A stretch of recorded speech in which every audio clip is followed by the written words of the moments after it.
Hindi stand up comedy को देश में स्थापित करने वाले मशहूर कॉमेडियन राजू श्रीवास्तव हमारे बीच में नहीं रहे।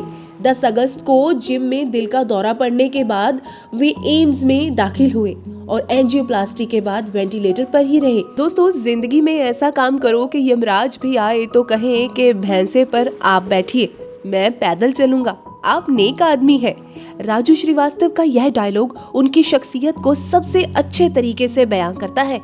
हास्य, विनोद और मनोरंजन को नया आयाम देने वाले राजू में आम आदमी की झलक थी, तभी वो हर वर्ग और उम्र में लोकप्रिय थे। राजू अपने किरदार, संवाद, चरित्र और पंचों से हास्य पसंद करने वालों को इतना कुछ दे गए हैं कि आने वाली पीढ़ी इसे सालों साल भुला नहीं सकती।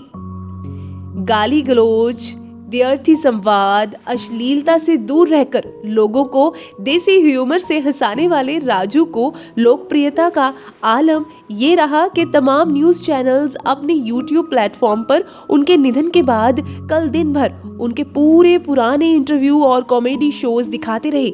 गूगल ट्रेंड्स पर राजू कल टॉप सर्च में रहे और 20 लाख से ज्यादा लोगों ने उनके बारे में सर्च किया। दोस्तों, राजू को लोग ऑब्जर्वेशनल कॉमेडी के लिए जानते हैं, मतलब आसपास की चीजों को देखकर उस पर हास्य बना देना। उन्होंने शादियों से लेकर शमशान ग्रह तक पर भी कॉमेडी खोजी, राजनेताओं पर भी तंज कसे तो प्रशासन की खराब व्यवस्था पर भी, फिल्मी सितारों की मिमिक्री से लेकर आम जन जीवन को ठेठ देसी अंदाज में अनूठी शैली में पेश करके महफिलें लूटी। सड़क पर आवारा बैठी गाय की शक्लें बनाकर उनके बीच बातचीत से गुदगुदाया तो गली में भागते कुत्तों के बीच चर्चा को अपनी पटकथा का हास्य भी बनाया। भैंस की जुगाली, दिवाली के पटाखे की हरकतें, वॉचमैन की हरकतें, चिड़ियाघर के जानवरों का जलसा, शादी में कैमरामैन से लेकर ट्यूबलाइट तक से बातचीत, साले सालियों की चर्चा को अपने अंदाज में प्रस्तुत किया। राजू ने लालू यादव के किरदार में ढलकर लालू के ही सामने भरपूर कॉमेडी की, रेलवे प्लेटफॉर्म को आधार बनाकर सिचुएशनल कॉमेडी बनाई, बेजान चीजों को शक्ल और भाव देकर गुदगुदाया। कानपुर के जन्मे राजू का असली नाम सत्य प्रकाश था। पिता बलई काका कोट में पेशकार थे, साथ साथ अवध इलाके में ख्यातनाम हास्य कवि हुआ करते थे। पिता की कविताओं को राजू छुप छुप कर पढ़कर याद कर लेते और फिर उन्हें स्कूल में अपने दोस्तों को सुनाते। यहीं से बालमन में हास्य विनोद का बीज पड़ गया। घर में रेडियो पर इंदिरा गांधी की आवाज सुनकर उनकी नकल करना शुरू कर दी और फिर घर में जब भी कोई मेहमान आता तो पिता इंदिरा गांधी की नकल उतारने को कहते।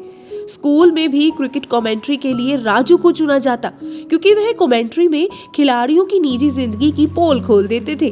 कानपुर सुभाष स्मारक और रतनपुर कॉलेज में टीचर्स की नकल करके साथी विद्यार्थियों को सुनाते। फिल्में देखकर अमिताभ बच्चन की मिमिक्री शुरू कर दी थी। राजू साल 1980 में कानपुर से मुंबई गए थे। घर की दीवार फांदकर पड़ोस के घर में कूदे और फिर वहां से सीधे मुंबई भाग गए। पड़ोसियों ने बताया कि वह चिल्लाते हुए गए थे कि अब नाम कमाकर ही लौटूंगा।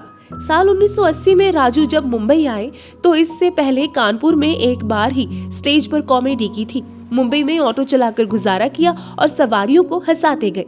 कॉमेडियन एहसान कुरैशी ने बताया कि राजू सिक्के लेकर एसटीटी पीसीओ में बैठते और फिर लोगों को फोन करके काम मांगते। साल 1988 में दूरदर्शन पर आने वाले शो टी टाइम मनोरंजन से राजू ने मुंबई में कॉमेडी की दुनिया में कदम रखा और फिर तेजाब, मैंने प्यार किया, बाजीगर जैसी लगभग 1 दर्जन फिल्मों और शक्तिमान धारावाहिक में काम किया, पर वो ख्याति नहीं मिल पा रही थी जो वो चाहते थे। फिल्मों में काम कर चुके राजू टीवी पर जूनियर्स के साथ कॉमेडी शो करने से हिचकिचा रहे थे, पर शेखर सुमन के कहने पर उन्होंने शो में हिस्सा लिया और खूब प्रसिद्धि भी बटोरी। फिर साल 2014 में सपा की तरफ से कानपुर सीट से लोकसभा में उतरे, लेकिन फिर बीजेपी से जुड़ गए। साल 2005 में स्टार 1 पर प्रसारित the great Indian laughter challenge में गजोधर भैया के किरदार ने राजू को असली पहचान दिलाई। हालांकि शो में तीसरे नंबर पर रहे, लेकिन लोगों के दिल में पहले नंबर पर ही थे। इसके बाद कॉमेडी सर्कस, नच बलिए आदि में काम किया। दोस्तों, भले ही राजू श्रीवास्तव आज हमारे बीच में नहीं रहे, लेकिन उनके हास्य रस, उनके काल्पनिक किरदार और उनके डायलॉग हमेशा अमर रहेंगे और हमें हंसाते रहेंगे।